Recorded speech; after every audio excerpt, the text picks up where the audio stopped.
Las Vegas, CHGO Bulls covering the Summer League Bulls action. Day 4 for us here in Vegas. We just watched Game 3, which was a Bulls win over the Pacers. We're going to break that down. Matas and Noa Essengue both looking good. Plus, we're going to recap a little visit with Derrick Rose at his chess event yesterday. Plus, a little sneak peek at a one-on-one Goat had with Matas after the game today. Plus, we talked to Javon Freeman-Liberty earlier today. So much to get to. We're breaking it all down next.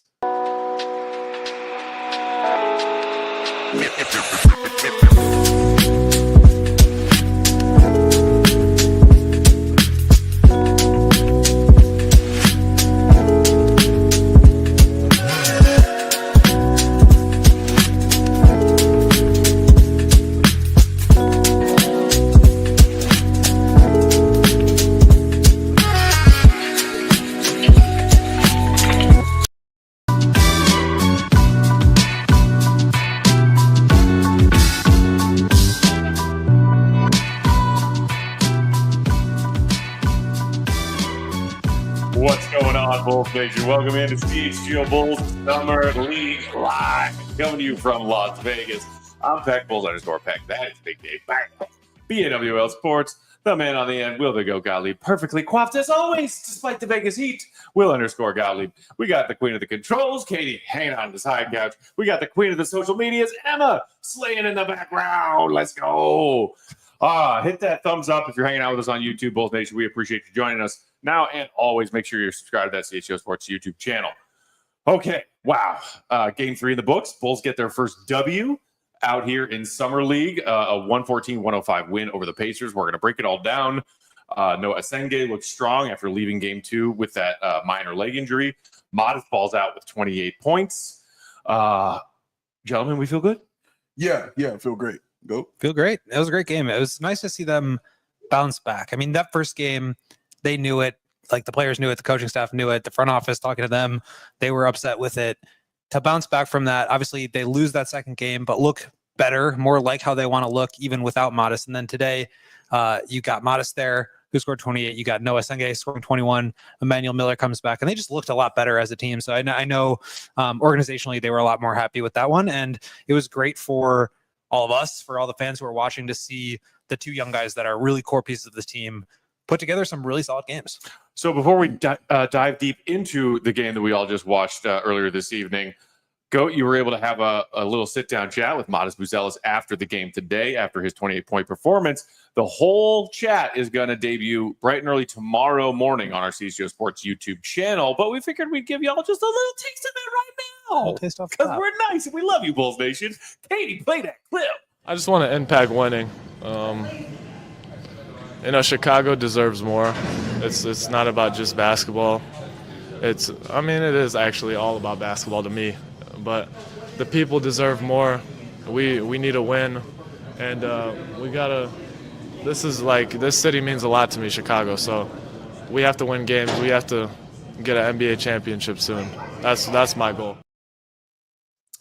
That is incoming second-year Bull, Matas Buzelis, who I think, Goat, you can confirm, basically just put a bow on his Summer League career with his second performance on this trip. Confirmed that he will not play in any of the remaining games, Game 4, and if they are, in a consolation bracket. But cannot wait to listen to the rest of that chat. But you have to, as a Bulls fan, respect and appreciate the essence of what he's saying there. He understands how passionate this fan base is, being somebody who has Chicago area roots himself, and knowing that what Bulls fans expect, if not championships, is championship contention. And he, I think, is aware that they are far from that right now. And I think he gets it on a level that's beyond just like, I'm an NBA player. I want to compete at the highest level and win. And like, I want the fans to get a chance to see that. Like, he knows what it's like being from the Chicagoland area. We talked about like his friendship with Io and their connection over the city. We talked about his friendship with Caleb Williams and him being like a huge foundational piece in sports, in Chicago sports right now. And like, unprompted, he brought that up. He's like, the fans deserve better. Like, we have to deliver that to these fans. So I think it's really cool when, we talk a lot about like the Bulls bringing in Javon Freeman-Liberty and Javon Carter and, all these guys from the Chicagoland area. there is something to be said for the fact that they know what this city has been through in terms of their sports fandom over the last however long, specifically with the Bulls over the last 25, 30 years here. And I think Matas in particular really takes pride in that. And he wants to do it for his hometown. Yeah, he's not playing around. That's always great to hear. It's one of the things I've always liked about him, even as a rookie, was just mentally, the confidence obviously was there, but he just seemed, I don't want to say more advanced, or anything like that, but he just got it. Is the best way I could say it.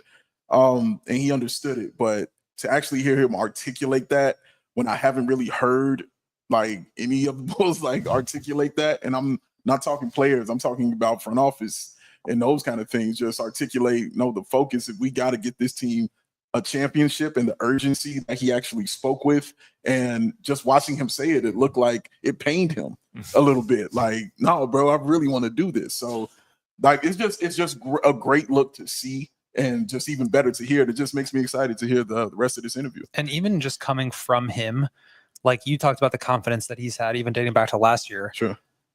It is a different level when he, like right now, he's like making you feel that confidence. He's not just putting it out there. Like I buy it from him right now. The way that that he's carrying himself, the confidence that he has in his leadership, being like a second-year player, being like the most experienced player in terms of NBA minutes on this roster.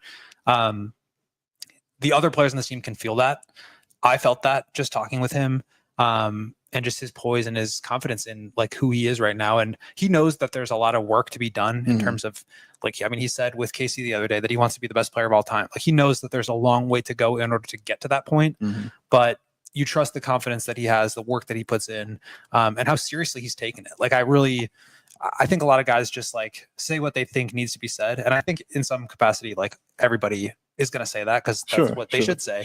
But I really do feel like Matas believes it. And based on his poise and his confidence and the way that he carries himself and communicates with other people, like I buy that from him. And also big shout out to him for sitting down and doing the interview, Goat. You know what I mean? Not standing up, being 6'10". Trying to make me look a little bit better. Yeah, I appreciate he is a full foot taller than I me. appreciate Somebody him doing find that. Goat You know a what I box mean? to stand Like, up. good looking out on that.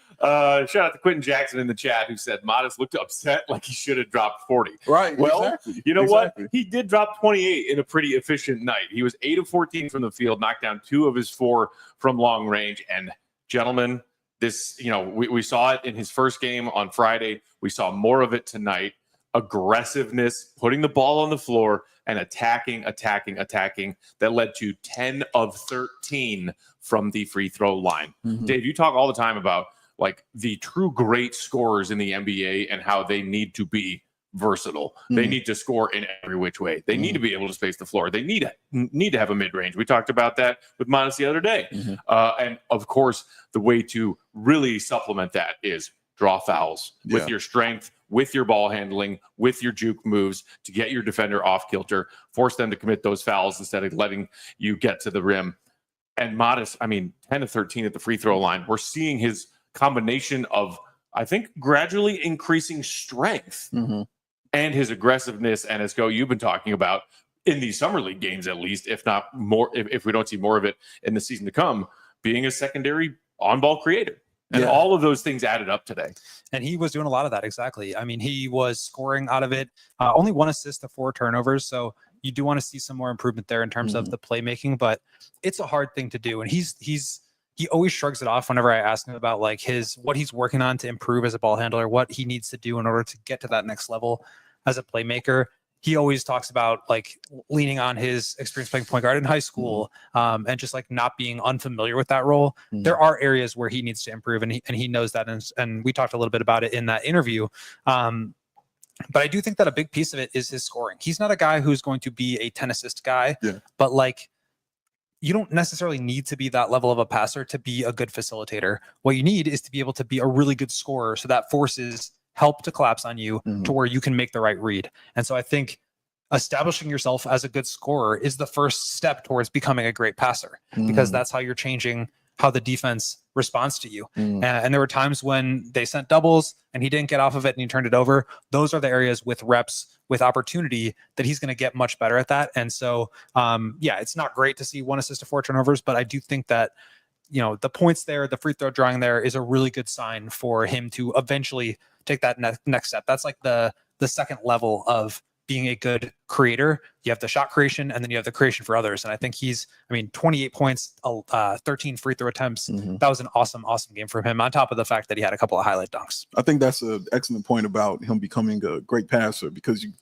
when you were saying that, I was sitting here thinking like, wow, that's true. I don't know too many great scorers who aren't good, at least passing. Yeah, it's like the Jason Tatum, like, can you score 25, but also give you 5 assists? Exactly. Off of what you're doing in terms of scoring the ball. Because you have to give the defense something else to worry about. Because like you said, when that double team comes and they shut you down, if they know they can get you to turn the ball over, well, guess what they're going to do every single time? Attack you. And yeah, Matas, he played with some fire.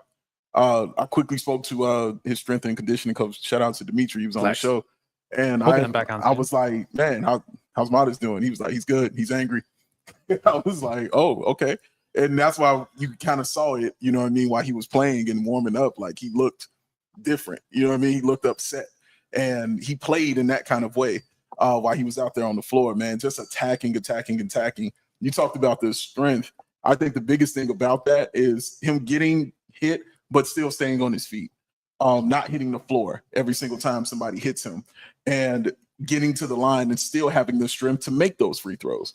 I think that's where you see that strength and conditioning kind of coming into play for him. And this just adds more levels to his game. And that's why you can end up with 28 points when you hit 10 free throws. That's how it works. And yeah, man, he continued. I think he's learned that. And that move he does where he takes the ball and the windmill. The windmill. Like that. Maybe learn that from Zach when they were teammates briefly. He's learned. He does it so well because he's learned how to draw a foul by doing that. So when he's going to the bucket and he just puts it up there, an instant reaction for a defender is to put their hands up and try to get that. And as soon as you do that, you're touching them. And boom, there's a foul. And he can switch it and finish with the left. Like, it's really smart just watching him play. So I like the aggression. I like just how he's playing and watching him learn. He's going to be better. The aggressiveness. You mentioned he had a couple of highlight reel dunks. The one that was almost a, oh dear God, highlight reel dunk. I think it was fourth quarter, late in the game for sure. Yeah.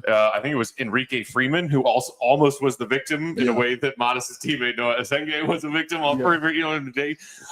Didn't quite pull that one off, but the move he had before that to clear out the space to then lift off, maybe got away with a little bit of an elbow. He gave him one. Hey. I mean, let's see if Matas can get away with that at the NBA level as well. But it's the strength and the aggressiveness, and then on top of that, the fiery competitiveness of Matas, even for summer league games. Not that one, but the one he did convert when Johnny Furphy was in the area. Yeah, and Furphy had already had his posterizing moment. Yeah, immediately, Dave, you and I both saw it as it happened. Matas chirped a little something right at Johnny Furphy on the baseline after finishing that other dunk. It's like, that's what Bulls fans want to see, man. Yeah, fire. Whether or not this team has it all together yet, just show us players that are out there caring because they want to freaking win. Yeah, and I knew it was real what was happening with the Bulls on the floor when I was watching Matt Peck, and he was actually fired up in the game and clapping and yelling, and it wasn't sarcasm or hate. He was yelling out on the floor. There's no taking in summer leagues. Like, he was like, watching him actually be a fan is not something I've seen in these past few years, So when I see it come out, I know it's real. And he meant it, you know what I mean? Like, he was in it and he's yelling and he's screaming. Even when the game was over and Matas is, signing autographs, he's yelling at him on the court, like, good God, Matas. Like, that's when you know it's real, you know what I mean? When it's going down, when you're bringing that fire out of fans, who have that fire in them, giving them something to cheer about.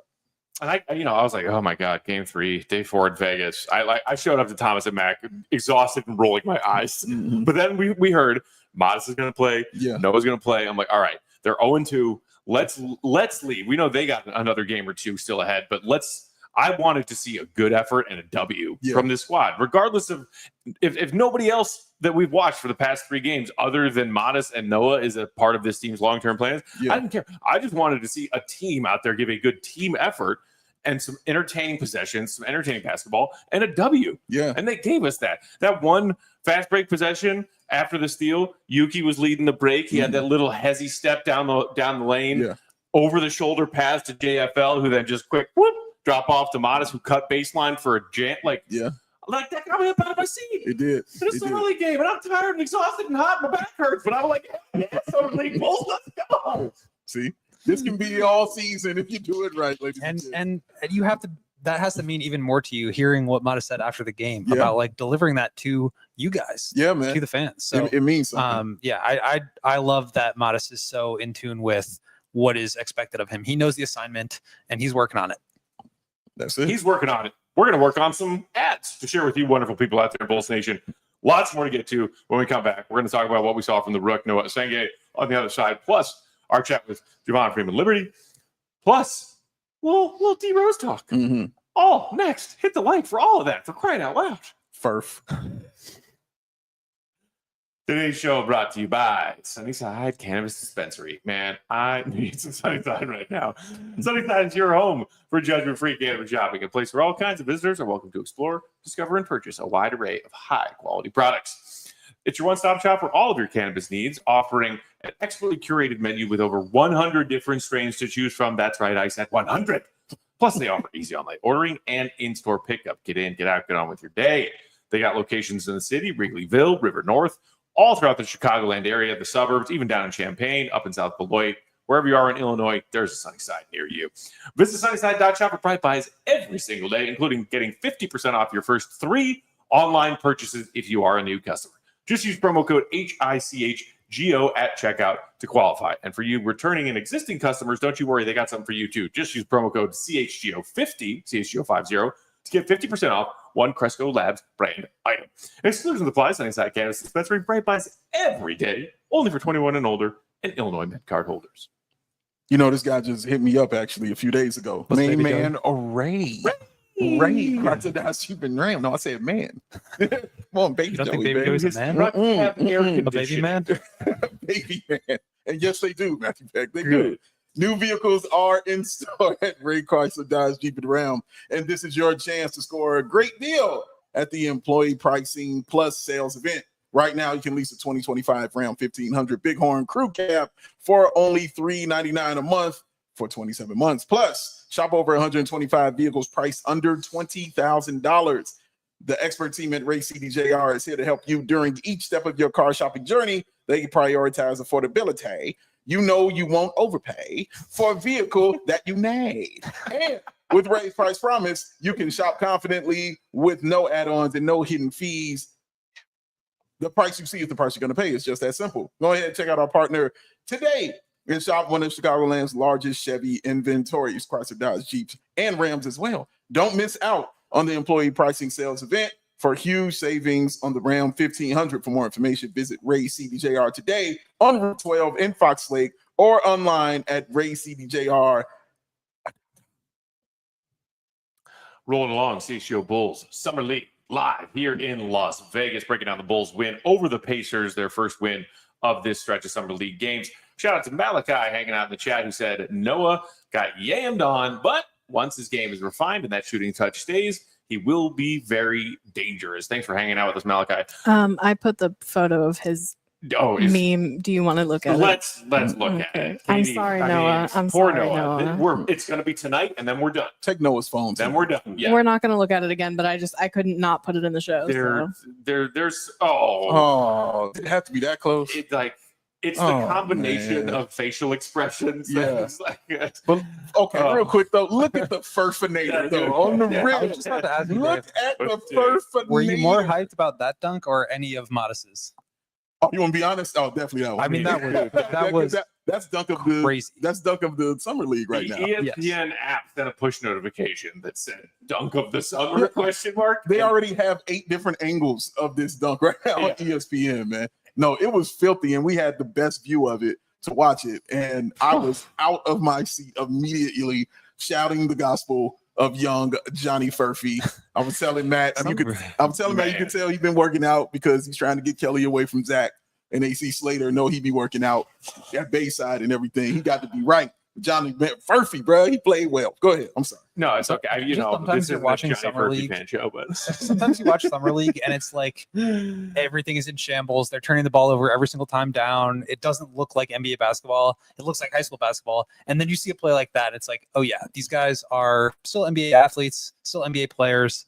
And only those kinds of human beings, of which there are very few, can put a dunk down like that. That was incredible. It was vicious. It was nasty, man. And it was like, wow, it was amazing. But Essengue, like, I mean, that's going to happen to shot blockers. You know what I mean? When guys are going up trying to block shots, those things are going to happen. Like, you can get that from any great shot blocker. I'm talking great shot blockers. They've been dunked on. They've been yammed on. Alonzo Mourning got yammed on by Vince Carter. He could have gone the LeBron James route, made an executive decision, got right over to the bench. Nope, tried to block it. Alonzo in the tunnel, actually. Oh, for real? That, yeah, because he's part of the Heat. Yeah. So I saw him walking up the Alonzo Mourning. Oh, wow, that's cool. Man. Him and Joe were walking up the stairs as we were walking down to do post game. But I absolutely agree with you. I mean, Noah is challenging guys at the rim on both sides. He's going for dunks and he's going for shot blocks, and that's what they need to do. We've talked so much about how Vooch's limitations as a rim protector put the Bulls in a bad spot. When you have two switchable long rim protecting wings next to him, that offsets so much of that. And so I think the Bulls are thinking about, we talked about like the profile of the players that Arturas is trying to draft. Those guys are super valuable. And I think if you can develop some of that other stuff, obviously they're long, they're very slender, thin frames. It's going to be hard to put weight on those guys. It's going to be hard to bulk them up, but the skill set is there. The touch is there. That was something that really impressed me with Noah. And then the willingness to draw contact on both sides, whether it's trying to go for a dunk, trying to draw fouls, trying to block shots. Both him and Matas today, and really all of Summer League, have been really impressive in that way, especially for guys that are so skinny. Yeah, true. I like this this very measured and simplistic take from Karan in the chat, who said, Noa Essengue looks decent. That's it. No, he looks decent, bro. What I will take away from watching him up close and personal these 3 games is that he looked progressively better. It looked like the game slowed down for him a little bit game by game. Yeah. And I think he showed a lot of different things positively while also being aware that he's got some stuff to work on. Katie, do you want to throw up that stat of what we saw from Noah game by game here in Vegas over the past few days? Because we all remember, we don't need to rehash just how rough a first outing it was. Just 5 points on 2 of 7 shooting. He had 7 turnovers. Big yikes there. Game 2, and he did leave that game early with what do they call it? A quad contusion goat. After getting near double-double in the first half. He finished the first half with 10 and 9, then did manage to get that double-double of 12 and 10 before leaving with that injury. And then today, game 3, scoring starts to pour for Noah. 7 of 14 from the field, including knocking down 3 of his 8 from beyond the arc. One of them was a scraping the bottom of the netting air ball, which we also saw on Friday or Saturday. That's okay. Dave, what did you say the other day about Noah and his 3-point shooting? Look, it's so bad that I'm not worried about it, and that's exactly what I meant. Like, but maybe he heard you. And today he was like, so bad. What about 3 for 8? But this is what I meant. Like, it's so on the ground. Like, I'm just not concerned. I'm like, and looking at his shot and his form and how he's shooting, I was like, okay, I'm not gonna worry about this right now. Like, he's gonna work into that. He's gonna get it. I'm not concerned about this shot. And those threes that he hit, I mean. One was the one he first one. I believe somebody was right in his face. Yeah, top of the key, cash, and he did not hesitate. Like 3 or 4 feet behind the line. Yeah. And it looked like the right shot. Just catch and shoot. Yeah, and it looked normal. Like everything about him says, "Hey, I can be a shooter," and I think that's what I mean when I don't worry about it. I'm like, "Oh, okay, well." Because he's not going to be this bad, you know what I'm saying, for his career. So I'm not concerned with it. The form is good. His confidence is great. I told you already. When Julia was here, like he has that shooter's mentality. Like as soon as he misses it or hits it, it's out of his mind, and he's not thinking about it. He's looking towards the next shot. So I was really impressed. I watched him a lot more than anybody today. Was Noah, and I'm really impressed, man, by how he moves, and you can't speed him up, and I like that about him. Like that's a mentality thing. Like of course, like he's moving off athleticism, as you were pointing out. Like he moves off athleticism. He's just figuring out he still doesn't know the rules. Like he was blocking shots that were off the rim. Talked about that after the game. Yeah, he's still getting those things acclimated, but it didn't throw him off his square. Like the air balls don't throw him off his square. You don't see him rattled. Like he's moving, and I respect stuff like that as being that kind of person who like, no, bro, I'm standing on my square, and nothing around me is gonna get me off of my square. I'm gonna move how I want to move, and I like how he's doing that. To have that so young. You know what I'm saying? At his age, to be like, no, this is the pace I want. This is how I want to do it. And watching his IQ work, like he's doing the things, the little tiny things you would expect a vet to know. And I wish I could articulated better, you know what I'm saying, for you guys out there. But I'm sitting there watching it and I'm calling it out in my head like, oh, he knows that. Oh, okay, he knows that. Oh, he knows how to cross right here and to set that brush screen right there for the point guard. At least he's going that way. Like, it's that mental gymnastics that's going on that he's doing that's really, really impressing me. And then he knows when he's dead tired, oh, I'm going to go ahead of this corner. You know what I'm saying? I'm just going to bring my man over here. We're going to camp out. Let me get a rest around here. Like, that's just cool stuff to know that he knows already. And it just excites me about him. It really does. Want to get to a few more comments here from Bulls Nation in the chat, and then we'll pitch it to you, Goat. Gus said Noah's mechanics look decent. I'm not too worried. Rob saying the 2 jumpers were sneaky smooth near the paint. And Karan saying he liked how he attacked that closeout from the Yuki pass. I also did notice that there were a couple of those, like, midi situations where he had a good step, got his defender, created some space from his defender, confident rise and fire, knocked one down from 12 feet, knocked one down from 16 feet. We talk about that with Matas. It'd be how we want to see him develop a mid-range game. We're worried about Noah and whether or not he can be a floor spacer as he grows in his NBA career. In the meantime, hey, he knocked down 3 of 8 from behind the arc tonight. That's great. But also, I liked what he did offensively in that mid-range area. Absolutely. And that's like, we talked about this so much with Patrick, where it's like you have to like pull it out of him in order to like get him to put his impact on the game, to get him to go grab a rebound, to get him to take a shot. And with Noah, it's like, it's all there. He's willing to do it all. And now it's about like refining it. And I think that's a much better position to be in with a young player. Is this guy's eager to learn, eager to play. Billy Donovan III after the game was saying, like, all the questions he asks are about defense. How can I position myself better? How can I, attack this closeout a little bit better? I think having a player like that who is coachable, is super even keeled, wants to learn and get better, and is willing to make mistakes. And by mistakes, I mean miss shots, get dunked on, take tough contested jump shots, even if it may not be like the best situation or the best, smartest, shot analytically. But a guy who's willing to take those shots and show that he has that, I think is a really valuable thing. And that's why, again, like, I think shooting the ball is more than half the battle. A willingness to do it. Stepping into that deep 3-pointer was great. Attacking off the bounce, just making plays.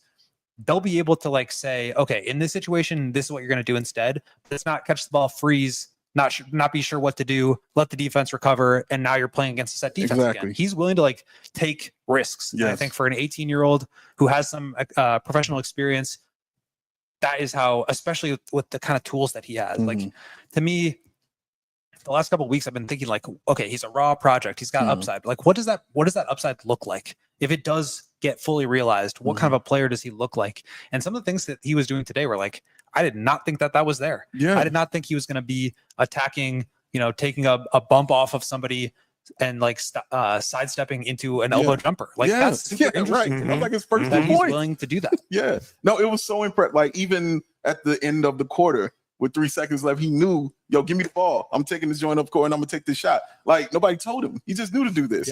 And you saw him, he probably only dribbled the ball up twice. And that was one time, and then there was another time. Like, he's understanding his limitations. And that is so awesome for a young dude to know this stuff this early. Of course, again, he's raw. He's got a lot to work on. He's got a lot he's got to do. But those little things, y'all, I'm telling you, those little things that you don't have to teach him, that he already knows, man, and once he gets those big things together and he puts that with that, you got yourself a steal. And we're already seeing progress from game 1 to 2 to 3, as we saw in the stats. The fact that he is like, it wasn't just that his turnovers went down. It was that he wasn't doing the things that put him in a situation where he was going to turn the ball over. Right. And like that kind of learning that quickly, again, this is summer league. It's not going to be like that, linear growth every day for the rest of his life into the NBA season and beyond. But like, these are good positive signs. And I don't know how much you take away from summer league in general. I don't think there's a right answer to that, but I do think you have to be encouraged by the positive growth that we've seen just through 3 games. I think that's what you take away. Real quick, before we head to break, Stephen Hooker saying Noah and Matas have the potential to be great together. Really excited for their future. I believe that's the Stephen who we were chatting with him and his son. Hey, shout out to him, man. Trip. We were talking to him about, these poor people with the, their Bulls fan kids. It's like, you don't have a choice, kid. So let's provide this. Like, let's hope the future is brighter for all of these young kids we saw wearing Bulls jerseys. Did you give your nieces a choice? No. There it is. I mean, like newborn-sized Bulls one season rise before they got home from the hospital. There it is. They had no choice. Shout out to everybody hanging out with us. We got 250 some Bulls fans hanging out, which late on a Monday night for those of you in Chicago, wherever you are around the world in Bulls Nation. We appreciate you being here. Hit the like. Make sure you're subscribed. And hey, because the Bulls won today, maybe you're feeling fun, generous, kind. Throw us a super chat if you feel like it. We're going to knock out a couple more ads. We'll come right back, and we're going to listen to an interview we had with Bulls frontman Javon Freeman-Liberty earlier today.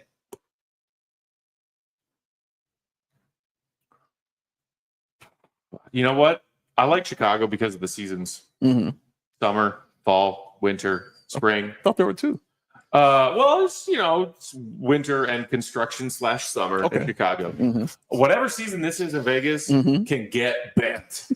But I am thankful for functioning air conditioning. Get biffed. Whether it be here in our lovely Airbnb abode or all of the many cars that we've traveled in to and from the arena, hanging out at the Strip for dinner on the evenings. You need good AC in the summertime. You need Four Seasons heating, air conditioning, plumbing, and electric, which has been serving Chicagoland for over 50 years. Now is the time to get your AC checked out. And Four Seasons experts are ready to help you with AC installation, maintenance, and repair. Four Seasons expert technicians ensure you always receive reliable service. And Four Seasons doesn't charge more for service during nights, weekends, or holidays, which lots of people do, but not Four Seasons. They are your trusted local experts. Four Seasons Heating, Air Conditioning, Plumbing, and Electric. Visit them, fourseasonsheatingcooling.com for all their special offers and money-saving coupons. That's fourseasonsheatingcooling.com. Because, Dave, for all the right reasons. Call 866 Four Seasons.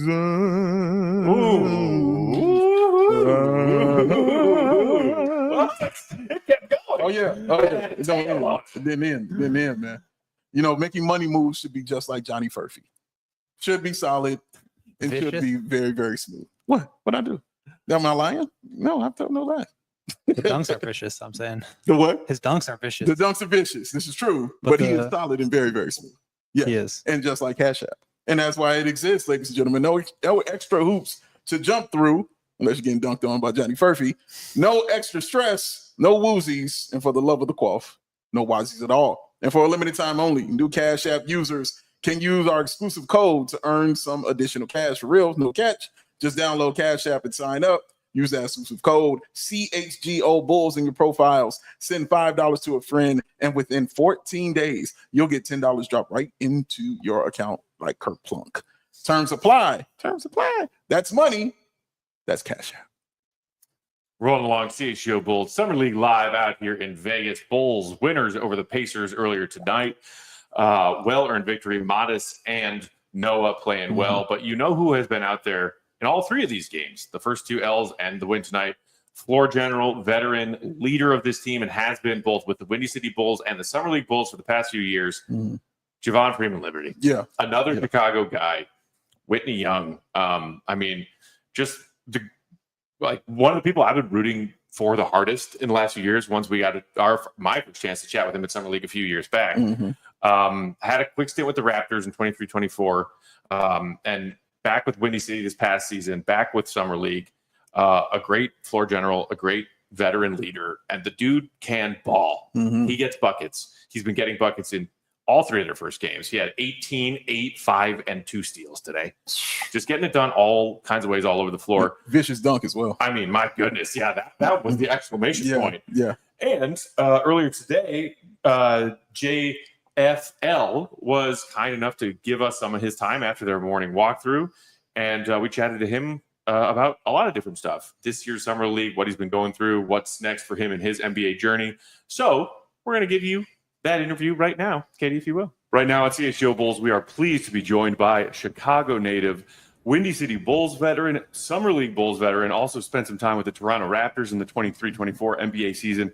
Now back for another go-around with Summer League Bulls, Javon Freeman-Liberty joining us. Javon, thanks for the time. Welcome to the show. How are you? Happy to be here.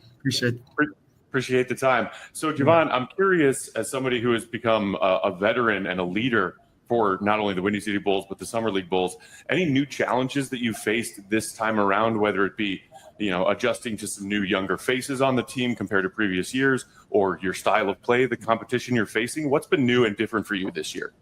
Like you said, adjusting to the new faces. There's a lot of new guys out here, a lot of first-year guys or guys who have never played summer league coming out here, and I just feel like me being that leader and out here to have my voice, to use my voice, a lot more since I guess you could say I'm that vet in summer league now. So, yeah, Javon, like every player we've spoken to that's from the crib, that's whether it's the Windy City Bulls or the Chicago Bulls, have spoken about that pride that they have when they put that jersey on. Do you have that same feeling, as somebody from the crib when you put that Bulls jersey on? Yes, for sure. I feel like you should want to play for your home city team. And then by me being from Chicago, born and raised, I feel like I got a chip on my shoulder around the world, just not the city, but around the world. Like you said, it's a pride thing to be able to put on that uniform. Also, it's a blessing to be able to put on a uniform and be able to play for your home city team. And with that, I mean, last year looked like, you played some of your best basketball in summer league, and you had the opportunity with the Toronto Raptors to go leave on the two-way contract. Was that kind of bittersweet for you? Obviously, great to be able to get that two-way contract, but also leaving home. What was that just trip to Toronto like for you, and then coming back to the Bulls and kind of rejoining things last year? It was very different, especially me just being away from home. The drive or the flight was not that bad, but still just being away from home, learning new culture out there. I mean, it was a fun and great experience for me, but at the same time, nothing's like home. So, Javon, curious your first impressions of your youngest teammate this summer, the Bulls' 12th overall pick, Noa Essengue, as a guard, as a setup man, a floor general. Obviously, Bulls fans are all wondering and hoping what the ceiling is for this young man, still just 18 years old. But we've already seen some glimpses of the athleticism, some of the chase down blocks he's had in these first couple of games. What have you enjoyed about playing with him in your brief time so far? Like you said, he's young. He got so much time ahead of him, and I just feel like with his size, his defensive activity has been great. Like you said, the chase down blocks, the long arms, like he's 6'10". I feel like he got all that down pat, but I'm he's a young player. Young players are a little anxious to just be out there. But I feel like once he has the time and just be calm, he's gonna be a hell of a player. Javon, obviously your uncle, man, is a absolute legend, Matas Liberty. Yeah.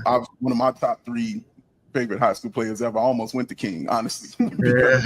I love him, bro. Talk about growing up under him. Did you feel like pressure? Did you feel like you were under a shadow growing up under him? And also, how did that fuel your work ethic and your preparation? How did he help with that? I would say a shadow. Well, I could say I embraced it. I embraced the name for sure. Everyone calls me Lil Lib or Liberty, so I could just embrace the name. By him always by my side, always talking to me, having me push through any and everything. It's a good feeling to just have someone who was basically in the same position you are in. So. And Javon, before we let you go, obviously you guys have a little bit more action here in Vegas before Summer League wraps up. Wondering what's next for you. We talked to you a couple years ago here in Vegas about your grind, your goals as an NBA player. You got a taste of that with the Raptors last season, back with Windy City this past season. What are you doing frame of mind wise, prep wise? What are you looking for in the chapter that comes after Summer League? I just should say my mindset don't change really. It's still the same, trying to get to the big leagues and stay there and establish myself there. But the grind don't stop. I'm always keep working until I get to reach my goal. Hey, and real quick, I want to put something on you, man. I talked to Matas. He doesn't think Chicago pizza is the best. He thinks New York is the best. Do something about that for us, please, man. Yeah. You probably need to try Italian Fiesta. You probably haven't tried Italian Fiesta yet. So. What I told him. Exactly what I told him, bro. Javon, we appreciate the time in your busy schedule out here. And best of luck with your remaining games here in Vegas and the chapters that follow. We appreciate it. I appreciate you. Thanks for having me. Yes, sir. Take care. All right, that was our chat from earlier today with Bulls Summer League guard Javon Freeman-Liberty. Every time I watch that dude ball, every time I get the opportunity to chat with him, I'm just rooting so hard for him. You don't see too many people his age playing Summer League ball. Yeah. You see plenty of guys in their mid-20s trying to fight their way to a two-way or a minimum contract in the G League, but he is still here Summer League Bulls playing that veteran leadership role on a team with a lot of young guys. I mean, Noa Essengue is what, like 6, 7, 8 years younger than him? Like, Yeah. And he is still here with the right frame of mind and hooping. Like, I really do hope. I don't know if it will be with the Bulls. They do have a bevy of guards even still after the Lonzo trade. But I really am rooting hard for Javon because I love his game and I love his mindset. Yeah, man. And I mean, just Chicago guy, like kind of through and through, born there. Went to Whitney Young, as you mentioned. Also went to DePaul, as you mentioned, where he was doing his thing for sure. And then, just being on the Bulls immediately, after that. So leaving and going to Toronto, like you said, was a whole different experience for him, like for somebody who's never really left, you know what I mean? Like that. So you want the best for, those guys. And yeah, man, like I just remember him in college so much, like, because my brother's a season ticket holder.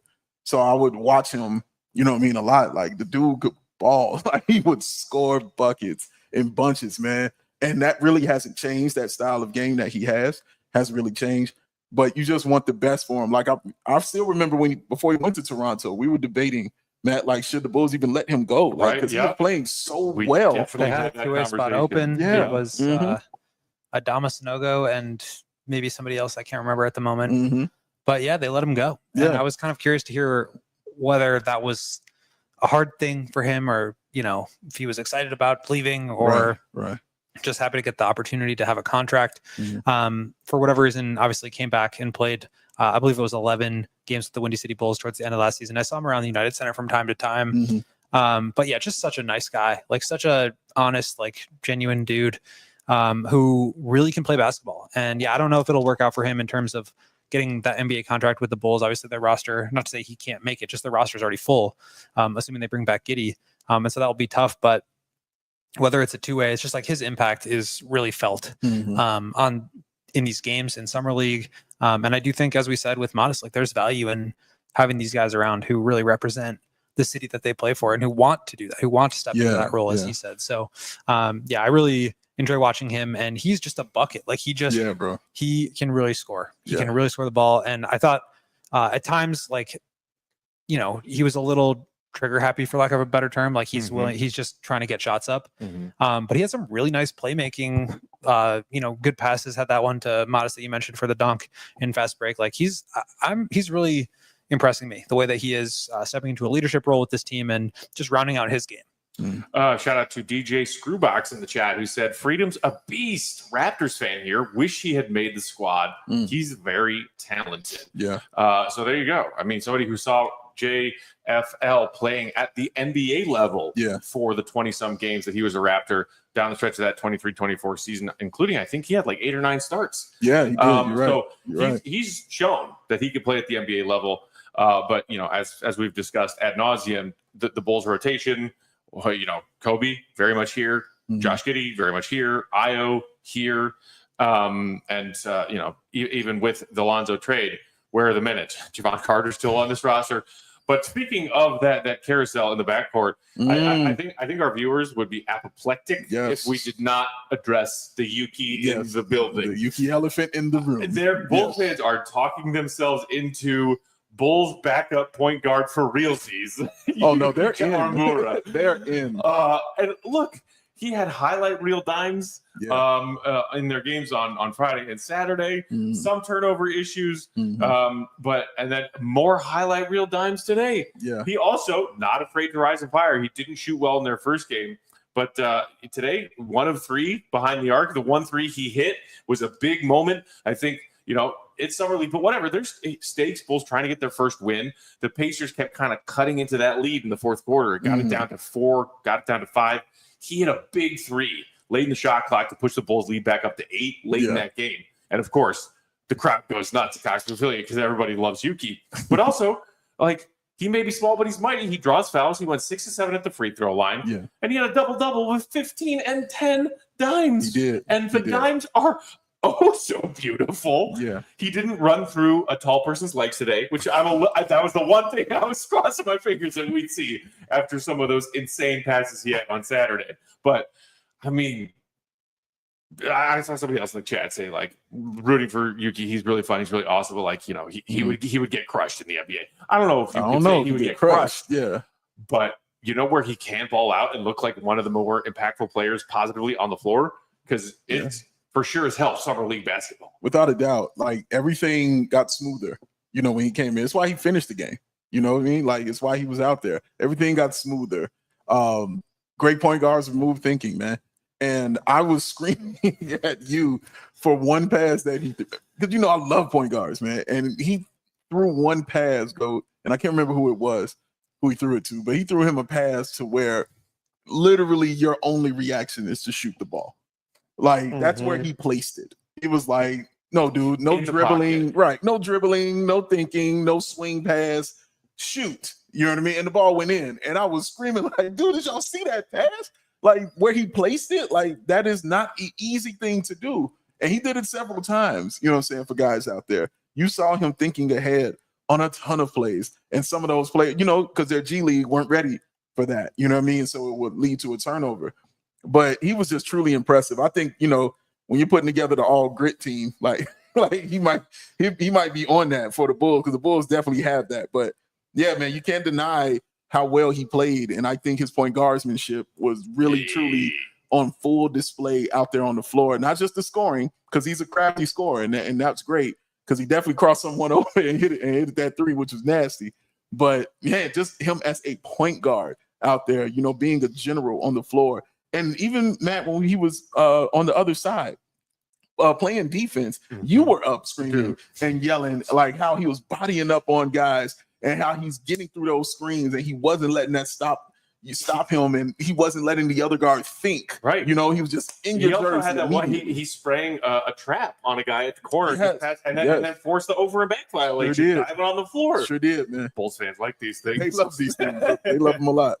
Absolutely, and that's kind of where I wanted to go with it. Was like we've seen some of the crafty passing, and I think if you're 5'7" trying to make the NBA, you have to just be not only like an incredible passer in terms of vision, but just in terms of like willingness to try making really hard passes. Like you'll see these like wide wraparound passes. He had one right in front of us, sitting baseline, like behind the head pass to Lachlan, who missed the layup. But it's just like, wow, this guy's like trying really creative things. And I think just being that much smaller, you have to be able to, because those angles that a 6'9" point guard like Josh Giddey has won't be there for a 5'7" guard like Yuki.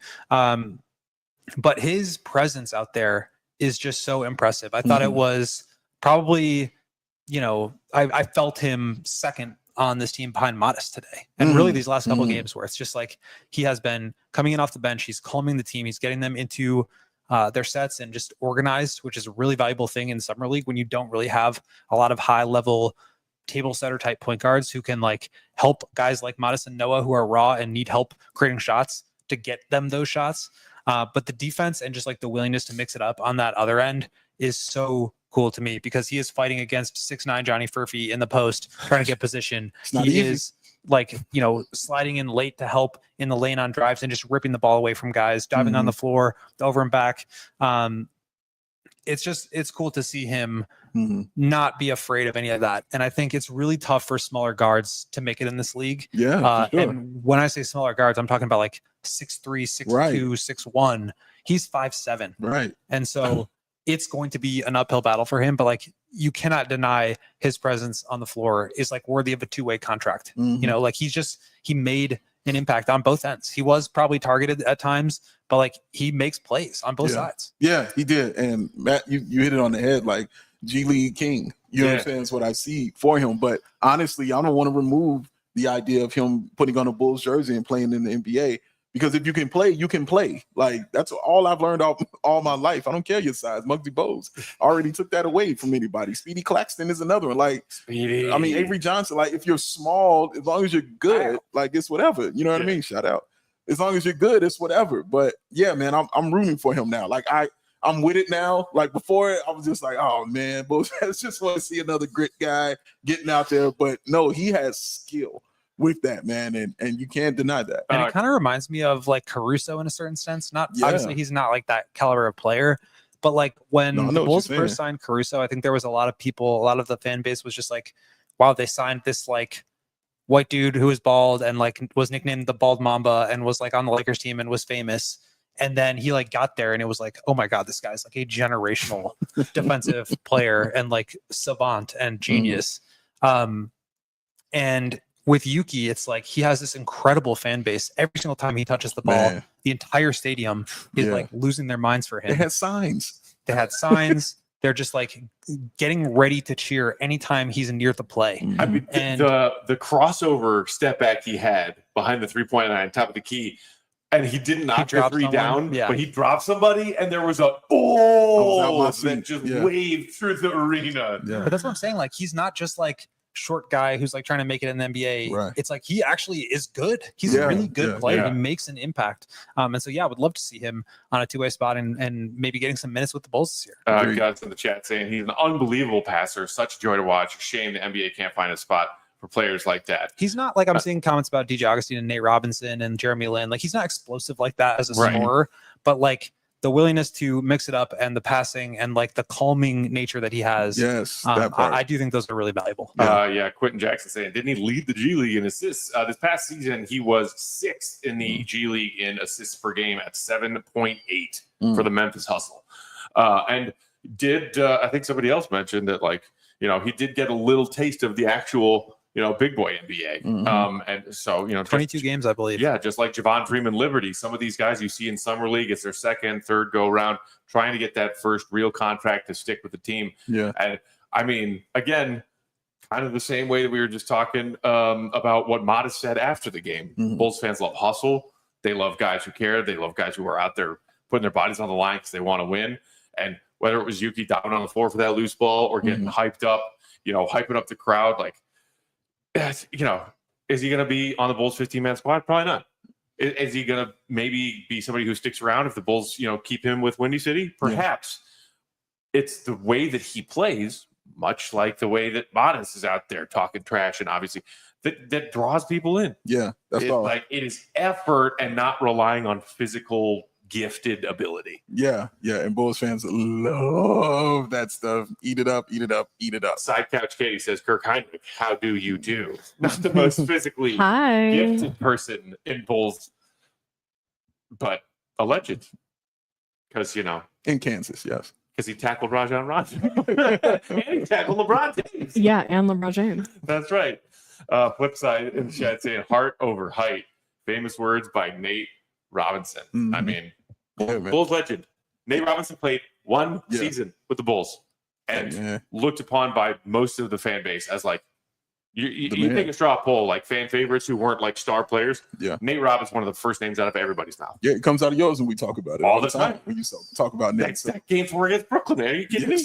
That lives in my head rent free. Yeah. Anytime honestly, I'm sad, I just replay the fourth quarter in overtime. So you can play, man. When he was in that jump ball and he just didn't go for it and instead just like stole the tip. Yeah. Like that's the kind of thing that Yuki would do. Yeah. Just like he's not gonna make that play, but he'll find a way to make that play. And speaking of, earlier on in the chat, I saw somebody say, like, if Jose Alvarado can get a spot on an NBA team, like Alvarado's like 6'2". Well, he's got like he's a little bit taller than Yuki. Yuki is like really, really small. Like, and it's just like an impediment. It's not going to be easy for him to make the league, but he like, and his English is like not great. He's like, he's willing to speak in English and like do post-game interviews, and the large Japanese media contingent that is there here covering him is so kind, and like they always are like, no, English media gets to go first. Like we'll ask him questions second. But every time we talk to him, it's like, it was fun, but like I need to be better. Our team needs to be better. I can do more. I'm just trying to prove I belong. I'm just trying to prove that, height doesn't matter, that I can make an impact. Like his attitude is just so refreshing because he gets it. He's heard it all. He's like, that's every story about him is about his height. And he's like, I don't want that to be the story. I just want to be a basketball player making an impact in the NBA. And this is just how I have to do it. Yeah, that's exactly right. Exactly right. So, I mean, overall, just a great response from the Bulls to get that first W under their belt today. Big game from Matas. You love that. Yeah. Call it a summer league career. He's done here at this venue. Oh, yeah, we're finished. Noa Essengue, big 21 points, shooting confidently from inside, getting to the free throw line. Shout out to him. Shout out to Yuki. Shout out to the whole squad. Billy Donovan in the third for getting that win today. against the Pacers team that had some players on it. They had some guys. Yeah. So with that, as we continue on here, CHGO Bulls Summer League Live, shout out to everybody still hanging out with us as it's getting later over there in those further east time zones. And darker over here on our set. That's right. But you know what? When the sun goes down, still hot. Still hot. What the hell, Vegas? Still a little warm. So the other thing we did, so last year you guys had a really fun sort of like away from Thomas and Mack event, which was a Call of Duty thing with a bunch of NBA players. Matas was there, Paul George, and some others. You guys got a chance to chat with Matas then. My close personal friend, Steve Aoki. Shout out. That's right. Shout out. Whoever that is. And just kidding. Yeah, that was so fun. He was there, though. I remember being there, and Joey, like, we sat in that room to, chill. And Joey was like, dude, can't believe we're here. Why are we here? I was like, because we're supposed to be here, Joey. We were sitting in like a small movie theater. It was like 9 seats. Yeah. And me, Dave, and Joey were in 3 of them in the back row. And like there was Paul George and his like podcast group was there. Grant Williams was there. And there was somebody else in the second row. Yeah. And I just remember like not knowing who it was. There was like long black hair right in front of me. And Joey just like taps me on the shoulder and like shows me his phone underneath the table. And it's just a picture of Steve Aoki with like his Google pulled up. Yeah. And I was like, oh. Yeah. Oh. He got up and took some pictures and everything. Steve Aoki. Yeah. Yes. My close personal friend. Yeah. So the one the trip highlight this year that had nothing to do with Summer League basketball or hanging out and Or Call of debauchery Duty on the strip was, speaking of Grant Williams, he was there playing a chess event that Derrick Rose has helped spearhead. Chessable, he did it alongside Magnus Carlsen, who Goat said the other day is the greatest chess player of all time. I don't know about all time, but Bobby Fischer would have. He's definitely the greatest in the world right now. That's fair. Okay. Very. So he's up there all time. The current greatest chess player, chess master, if you will. I think they use that word. Did this event, and more NBA players are getting into chess recently. So we went to this really cool event. Shout out to all of the people who helped us find our way into that building. It took place at the Wynn here in Vegas, and a bunch of NBA players there. We saw Rajon Rondo play chess against Derrick Rose. We did. How cool was that? Yeah. I mean, harkening back to the 2009 Bulls Celtics playoff series. My goodness. Yeah. A bunch of. We chatted with Mike. We chatted with Michael Redd. Who was just sitting there taking in the action. Daryl Morey was playing chess with some NBA players. Quentin Post. He won the tournament. Warriors legend. But Katie's boy. Before all of them sat down to participate in this chess tournament, Goat found himself a little chat with D Rose. And shout out to Katie and Emma, who were like herding cats around this gigantic sprawling part of Wynn to find Derrick Rose and the people that let us talk to him for a little bit. So we did drop this earlier today. You can go find it. Katie just put the full interview link on our CHGO Sports YouTube channel right there in the chat of this episode. So when we're done, pull that one up or pull it up now and new tab, press pause. But here's a little taste of it from his chat with D Rose yesterday. You were obsessed with basketball and that you kind of needed to take a step back in order to find out who you are. Was chess at all a part of that, or like what kind of, just in those years, recovering from injury, kind of losing that sense of like the ascent of how good you guys were at such a young age? What kind of was your process like going through all of that? I feel like chess probably was a small part of it, not like the majority, but it was a small part of just how I cleared my mind. Like being able to focus on what I need to focus on, like rehab, making sure that a routine. I feel like chess helped me with like forming my routine. The older the more I played and understood where I was at in my career, chess always helped me. There's a little snippet of Goat's chat with Derrick Rose from yesterday. Again, you can watch their whole conversation with that link that Katie just put in the YouTube chat of this episode right here. Very cool to hear him talk about, chess and other things to sort of reset his mind, or step away from the game of basketball when it was, an obsession that controlled his life in so many ways, from his childhood all the way through a year, Simeon, and then a year at Memphis, and then, a meteoric rise, rookie of the year drafted by his hometown team, number 1 overall, second year All-Star, third year MVP, youngest in the league. And then the injury happens, and then another injury happens. And you can tell just by listening to him have a conversation with you yesterday, Goat, how at peace he is, how mentally healthy and happy he seems to be these days, and that basketball is not everything. At one point in time, it kind of was everything for Derrick, but he's finding other ways to expand his mind, expand his life, and find peace and happiness. Yeah, and so really cool to hear just what he was all about with this chess tournament, and why it's important to him, what chess means to him, but also just like the way that things ended, his time in Chicago, getting traded, the injuries, not being able to come back, not being able to deliver on such a promising start to, and the expectations that were a part of that, being shipped away, having the injuries, all this stuff, and like him now being reintegrated into the Chicago Bulls family, of having the retirement ceremony last year, having the jersey retirement upcoming this year, which he talked a little bit about. It's just cool to see him kind of reemerging as a piece of the Bulls organization, because that's kind of where it feels like he needs to be. Yeah, no, agreed. And that was what, the second or third time you've had a chance to chat with Derrick over your years on the grind covering the NBA. Flex. And you still say one of your favorite people, if not your favorite person to talk to. Yeah, he's just always so like kind and open with his time. Like it wasn't like we were breaking down any like groundbreaking things about like his life, or he's just talking about like his love of chess, which I think is really interesting. But he's just trying to get his son into it too. Like just talking about his family, talking about like what he's up to these days, and he's just so like eager to talk about it and willing to talk about it. I mean, we talked with him as a group afterwards, and he was just like down to chat and like showed so much appreciation for us being there and wanting to talk with him. Like it's crazy that was the same guy who was MVP of the league in 2011. Like I'm always looking at other stuff, you know what I mean, differently. And I watched him just in that festival tournament, just how he was moving. And you hit it on the head that like he is at true peace. Like it was just a vibe of like love and peace from him through everything, like just how he was even moving through it, and the joy on his face, and the joy he had just seeing people had come out to support him, man. And even Tony Snell, shout out Tony Snell, he was there as well.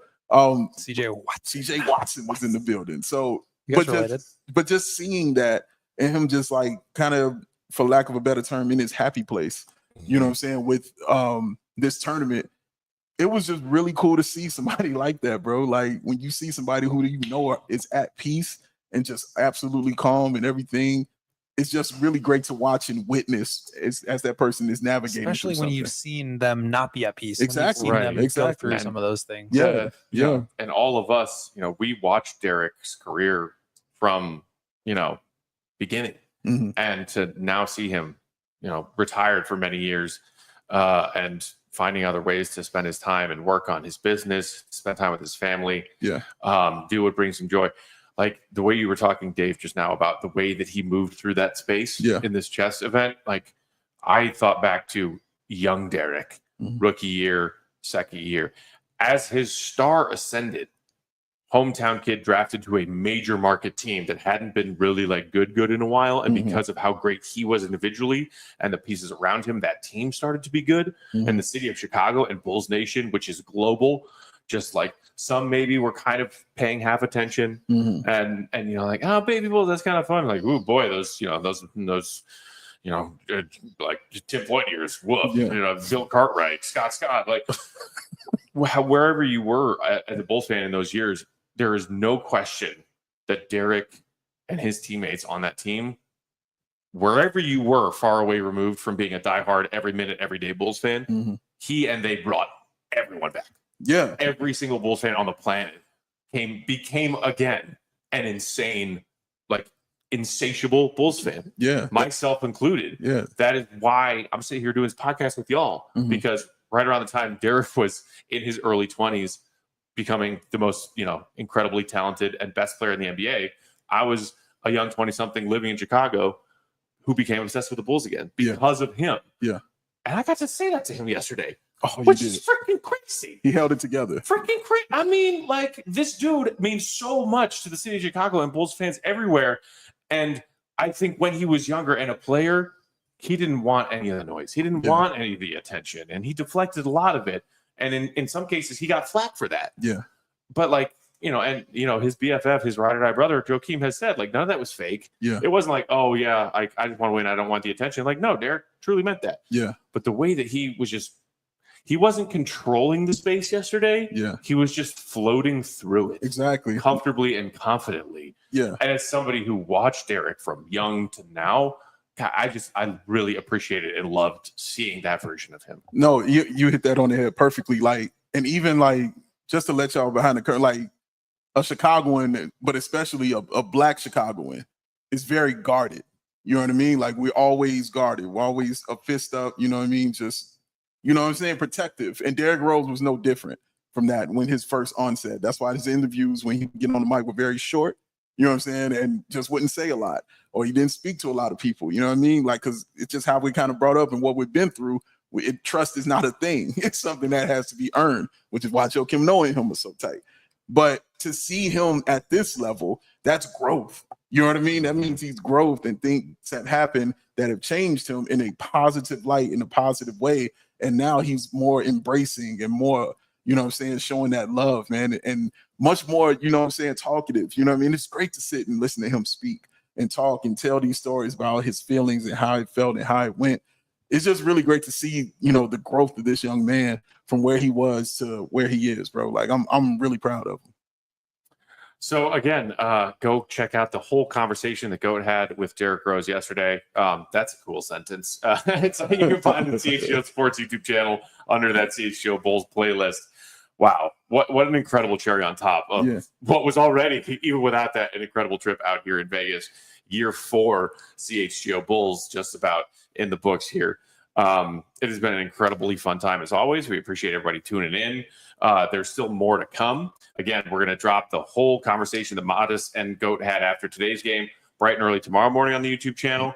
There are also, you mentioned a couple of other NBA names we saw at that chess event yesterday. Yeah. Dave, you chatted with Drew Gooden. Mm-hmm. You chatted with Tony Allen, another Chicago hoops legend. Mm-hmm. Derrick Rose teammate. Assist to Taj's dunk on Wade, the one and only CJ Watson. Talk to him. All of that stuff still ahead on our various socials and CHGO Bulls in the coming days. Wow, what a great trip, guys. Yeah, really cool trip. And shout out again to Katie and Emma. I mean, my goodness, there was so much going on for the past 4 days, and they have been not only on top of it, but like thinking of problems that I didn't even think could exist and solving them before they arose. Mm-hmm. And I, confirm or deny, this has been the most organized Summer League Las Vegas trip of the 4 that we've done. And also probably like the most that we've done. Correct. Yeah, like there's just been so much. And like, obviously so many other people had to like help us get to these things. Like Bulls PR has been amazing working with us. Yeah. Shout out to Josh and that whole crew. To Josh and Beth and Andre who have been here helping us. Thank you. But yeah, I mean, Emma and Katie have just crushed it. We've had so much to juggle, and I feel like we've done a lot of really cool stuff. We've got the Derrick interview out. We've got the Matas interview coming. The behind the scenes thing with the interviews Matt mentioned with Big Dave. So a lot of really fun stuff, and you guys have just been crushing it. So thank you guys so much, and hope everybody likes it and continues to tune in. That's right. Become a diehard if you aren't already. Rob asking in the chat, Wednesday post game 2? Yes. So tomorrow is our travel day home, but we'll still have an episode for you guys. It is CHGO Rank Week going on back home. The topic this year is the biggest what ifs for each team and the top 10 total what ifs in Chicago sports history.